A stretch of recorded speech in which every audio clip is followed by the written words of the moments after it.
نحمدہ و نصلی علی رسول الکریم۔ قال رسول اللہ صلی اللہ علیہ وسلم الحیاء شعبۃ من الایمان۔ آپ صلی اللہ علیہ وسلم نے ارشاد فرمایا کہ حیا ایمان کا شعبہ ہے۔ ایمان کے فرمایا بہت 70 سے زیادہ شعبے ہیں، لیکن حیا کو خاص طور پر وہ ذکر فرمایا کہ حیا ایمان کا شعبہ ہے۔ میرے دوستو، حیا ایک انسان کی ایسی صفت ہے جو انسان کا زیور ہے، چاہے یہ مرد کے اندر ہو یا عورت کے اندر۔ جو مرد با حیا ہو تو یہ اس کے لیے ایک زینت ہے، خوبصورتی ہے، اور عورت کے لیے تو پھر یہ ہے ہی حیا۔ اور عورت تو ہے ہی سراپا حیا۔ جس عورت کے اندر حیا ہے وہ عورت ہے، جس عورت کے اندر سے حیا نکل جائے تو وہ عورت نہیں۔ آج کل جو امت کے اندر حیا کی بہت کمی ہے، مردوں کے اندر بھی عورتوں کے اندر۔ مرد جو ہے وہ اس طرح بے حیائی کرتے ہیں کہ غیر محرم عورتوں کو گھورتے ہیں، تاکتے ہیں، سر سے لے کر پاؤں تک ان کے جسم کو دیکھتے ہیں اور ان کو بار بار دیکھتے ہیں۔ بس اوقات وہ عورتیں تنگ ہو جاتی ہیں مردوں سے کہ ہمیں بار بار کیوں دیکھ رہے ہیں۔ تو اللہ نے قرآن میں منع کیا ہے کہ مردوں کو حکم دیا کہ تم ایمان والے جب تمہارے سامنے عورتیں ہیں تو اپنی نگاہوں کو نیچا کرو، جھکا لو۔ تو مردوں کے لیے بھی اللہ کا حکم ہے نگاہوں کو جھکانا، یہ حیا کی صفت ہے۔ اور بعض ایسے بھی خوش نصیب ہوتے ہیں جو اپنی بیوی اور اپنی محرمات کے علاوہ کسی ایک پر بھی ان کی نگاہ نہیں اٹھتی، اور کچھ ایسے ہوتے ہیں کہ جن کی نگاہ اٹھتی ہے لیکن فوراً نگاہ کو جھکا لیتے ہیں۔ اور بعض ایسے ہوتے ہیں، اللہ معاف فرمائے، بدبخت، کہ جن کی نگاہ نیچے آتی نہیں، ان کی دل کی تسلی ہوتی نہیں جب تک اچھی طرح سے عورت کو ہر طرف سے دیکھنا۔ تو میرے دوستو، ایسی نگاہیں جو عورتوں پر بار بار پڑتی ہیں، یہ زانی نگاہیں ہیں، یہ زانی نگاہیں، اور یہ انسان کو جہنم میں لے جانے والی نگاہیں۔ تو اس سے میرے دوستو بچنا ہے۔ آج جو اس وقت جو آئے روز واقعات ہو رہے ہیں، زیادتی کے واقعات، تو یہ بد نظری کی وجہ سے ہو رہی ہیں، بد نگاہی کی وجہ سے ہو رہی ہیں۔ اس میں صرف عورتیں ہی قصوروار نہیں ہیں، عورتیں بے شک جو بے پردہ عورتیں نکلتی ہیں گھر سے باہر، وہ بھی اس کے اندر بہت زیادہ قصوروار ہیں۔ عورتوں کو چاہیے اپنے جسم کو ڈھانپ کر رکھیں اور غیر محرموں سے وہ پرہیز کریں، چاہے وہ غیر محرم وہ شرعی طور بظاہر جو ہے وہ شریعت کا پابند بھی نظر آتا ہو، یعنی اس کے چہرے پہ داڑھی بھی ہو اور وہ بھی سنت بھی ہو، نمازی وغیرہ بھی، اس سے بھی حکم دیا گیا، اس سے بھی عورتوں کو حکم دیا گیا کہ اس سے بھی اپنے آپ کو بچائیں۔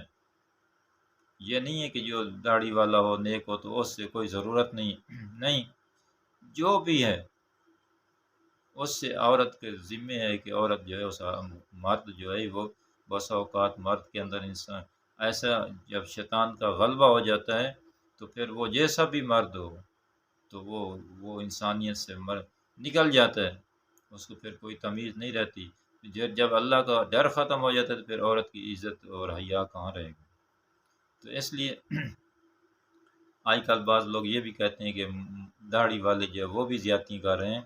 تو میرے دوستو، جب انسانوں کی کئی قسمیں ہیں، بظاہر تو انسان ہیں لیکن انسان کے اندر کچھ تو فرشتوں کی سی قسم کے ہوتے ہیں، بہت نیک ہوتے ہیں، اور بعض انسانیت کے درجے پر ہوتے ہیں، یعنی وہ کسی کو نفع نہیں پہنچا سکتے، نقصان بھی نہیں پہنچاتے۔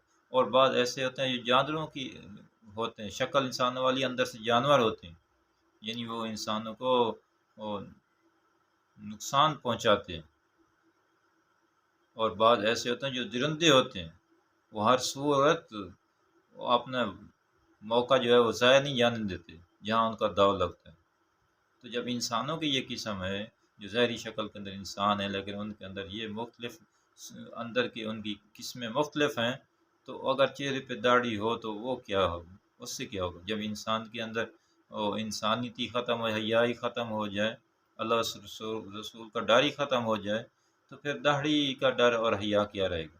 اس لیے یہ کہنا کہ یہ داڑھی والے نے یہ زیادتی کی ہے اور یہ کیا، نہیں۔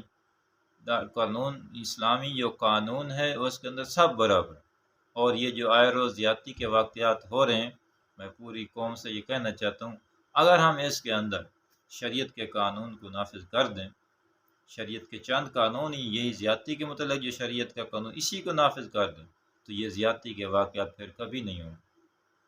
پھر مردوں عورتوں کی عزتیں محفوظ رہیں گی۔ اور پھر جیسے حضرت عمر رضی اللہ تعالیٰ عنہ کے دور کے اندر یمن سے لے کر مکہ تک عورت تنہا چل کر آتی ہے اور کوئی اس کو تکلیف نہیں پہنچاتا، کوئی اس کی طرف آنکھ نہیں اٹھاتا، پھر ایسا ہی ہو جائے گی۔ لیکن آج ہم نے قانون بھی اپنی مرضی کے بنائے ہوئے ہیں۔ قرآن و حدیث کے سنہری قانونوں کو ہم نے چھوڑ کر، جن کے اندر امن ہے، 1400 سالہ تاریخ کے اندر مسلمانوں کے قانون جب تک اسلامی رہے، قرآن و حدیث کے قانون رہے، تو امن ہی امن معاشرے کے اندر رہا۔ جب سے ہم نے غیروں کے قانونوں کو اپنا لیا ہے اور غیروں کے نظام عدل کو اپنایا ہے، اس وقت سے آج ہمارے معاشرے کے اندر بگاڑ اور خرابیاں ہیں۔ تو اس کے اندر قصوروار پورا معاشرہ ہے۔